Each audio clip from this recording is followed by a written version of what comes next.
From the nation's capital, the McLaughlin Group, an unrehearsed program presenting inside opinions and forecasts on major issues of the day. GE is proud to support the McLaughlin Group. GE, from residential to commercial lighting, we bring good things to life. Here's the moderator, John McLaughlin. Issue 1. You say you want a revolution? How's this? Not only the Senate, but also the House. This is not a mandate to move in a particular direction. I would like somebody to explain to me what a mandate would look like. I think the vote for Republicans is a vote for change, and we're going to have to put together our agenda.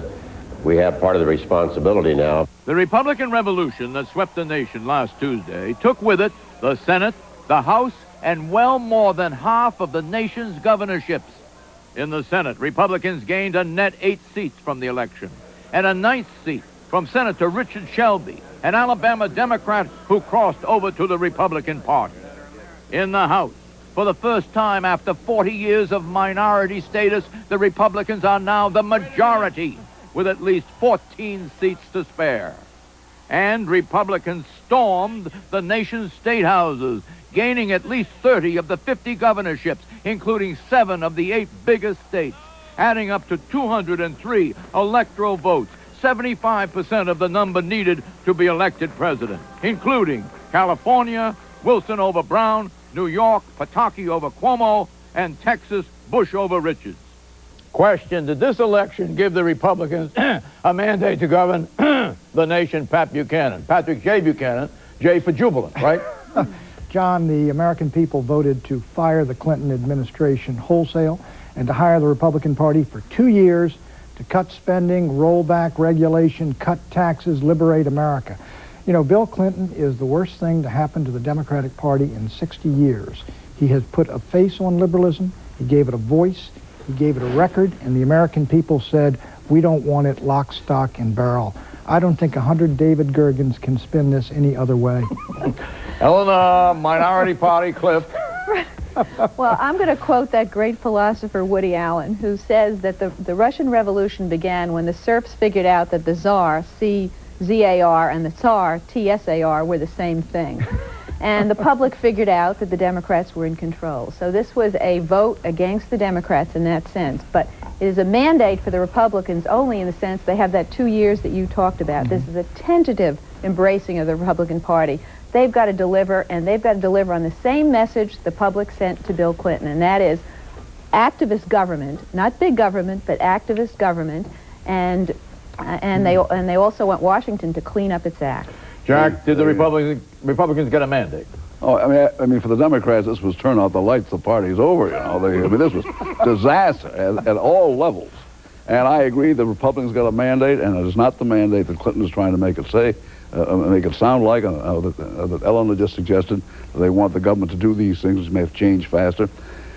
What they want the government to do is stop spending their money and do nothing.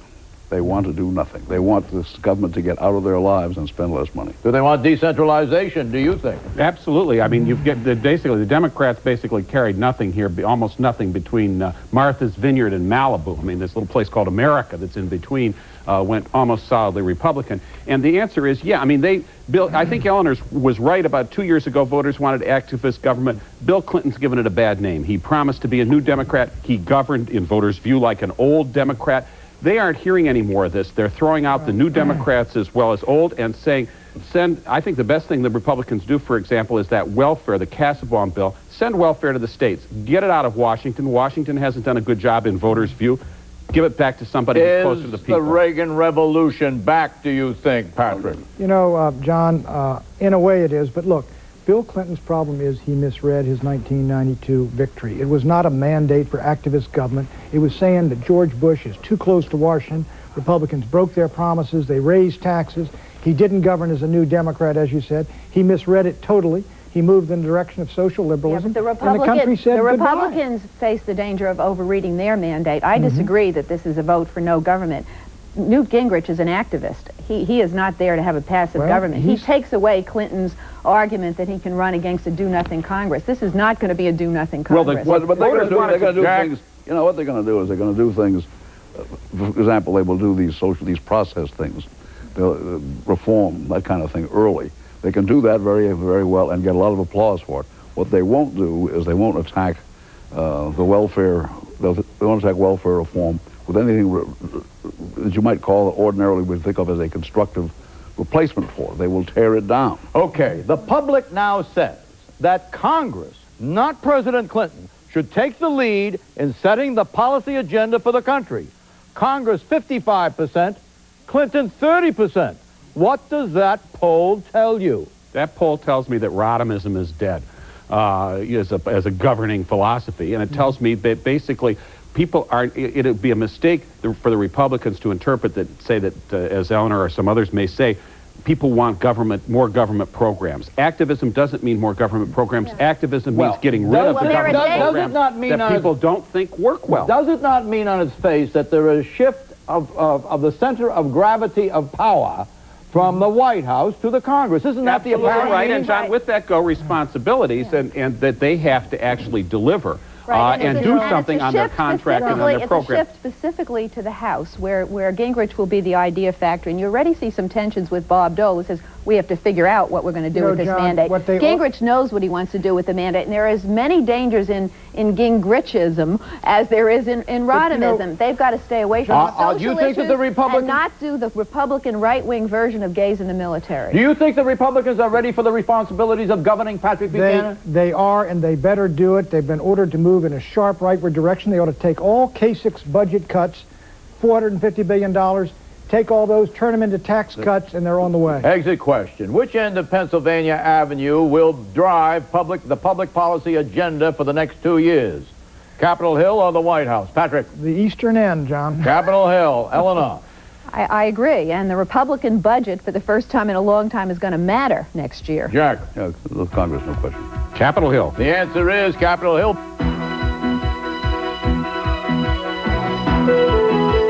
Issue 2. Newton Leroy Gingrich, Speaker of the House. The American people voted against tax increases. They voted for smaller government. They voted, I think, for less of Washington and more power back home, more decentralization. In just 6 weeks, the 104th Congress will begin.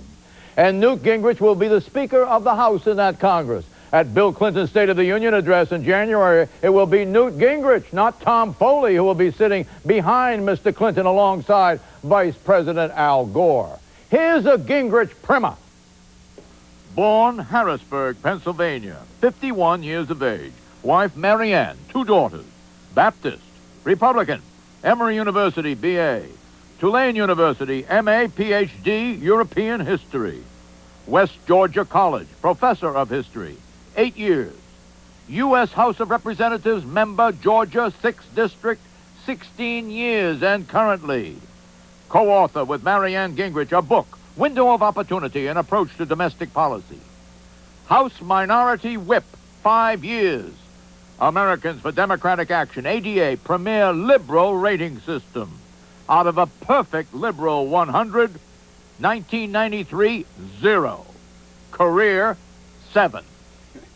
Question, how will the politics and the style of Speaker Gingrich be different from the policies and style of defeated Speaker Foley? Eleanor Cliff. Oh, my. Quite staggering, isn't it? Tom Foley was an accommodationist, and Newt Gingrich is a revolutionary. I mean, his whole style has been, you destroy the village in order to save it. He's got the first half done, the destruction. Now is he going to be able to build something that's constructive? He has all the gifts. He has the intelligence.